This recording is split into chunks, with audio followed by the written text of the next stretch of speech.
would it be okay if I read you one story to close this out? Would that be okay? Absolutely. All right. If I could have your attention just for 1 minute. You can read it too if you'd like. The Gold Box is the name of this story, and I think it's a very valuable lesson for all of us, and I'd like to read this to you. A young man learns what's most important in life from the guy next door. It has been some time since Jack had seen the old man. College girls, career, and life itself got in the way. In fact, Jack had moved clear across the country in pursuit of his dreams. There in a rush of his busy life, Jack had little time to think about the past and often no time to spend with his wife or son. He was working on his future and nothing could stop him. Over the phone, his mother told him Mr. Belzer died last night. The funeral was Wednesday. Memories flashed through his mind like an old newsreel as he sat quietly remembering his childhood days. Jack, did you hear me? Oh, I'm sorry, Mom. Yes, I heard you. It's been so long since I thought of him. I'm sorry, but I honestly thought he died years ago, Jack said. Well, he didn't forget you. Every time I saw him, he'd ask how you were doing.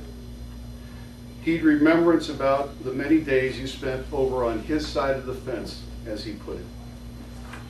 I love that old house he lived in, Jack said. You know, Jack, after your father died, Mr. Belzer stopped to make sure you had a man's influence in your life. He's the one who taught me carpentry, he said. Yeah, I wouldn't be in business if it weren't for him. He spent a lot of time teaching me things he thought were important. Mom, I'll be there for the funeral, Jack said. As busy as he was, he kept his word. Jack caught the next flight into his hometown. Mr. Belzer's funeral was small and uneventful. He had no children of his own, and most of his relatives had passed away. The night before he returned home, Jack and his mom stopped by to see the old house next door one more time. Standing in the doorway, Jack paused for a moment. It was like crossing over another dimension, a leap through space and time. The house was exactly as he remembered. Every step held memories. Every picture had a place, and every piece of furniture was important. What's wrong, Jack said, Mom asked. The box is gone, he said. What box? There was a small gold box that he had kept locked on his desk. I must have asked him 1,000 times what was inside. All he'd ever tell me was, the thing I valued most, Jack said. It was gone. Everything about the house was exactly how Jack remembered, except the box. He figured somebody from the Belzer family had taken it. Now I'll never know what was so valuable to him.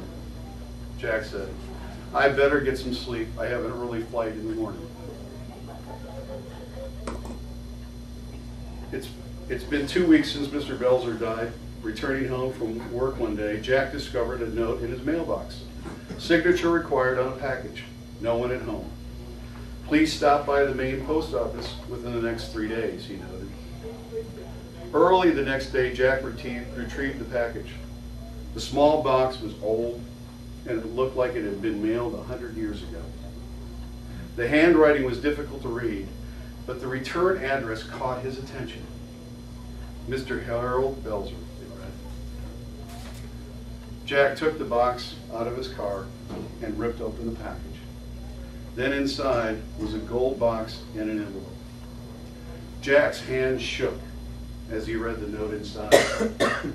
Upon my death, please forward this box and its contents to Jack Bennett. It's the thing I valued most in life. A small key was taped to the letter. His heart was racing. His tears filled his eyes. Jack carefully unlocked the box. There inside he found a beautiful gold pocket watch. Running his fingers slowly over the finely etched casing, he unlatched the cover. Inside, he found these words engraved. Jack, thanks for your time. Harold Belzer. The thing he valued most was my time. Jack held the watch for a few moments and then called his office and cleared his appointments for the next 2 days. Why, Janet, his assistant asked. I need some time to spend with my son, he said. Oh, by the way, Janet, thanks for your time. Life is not measured by the number of breaths we take, but by the moments that take our breath away. Have a great day, and thank you for your time. Thank you.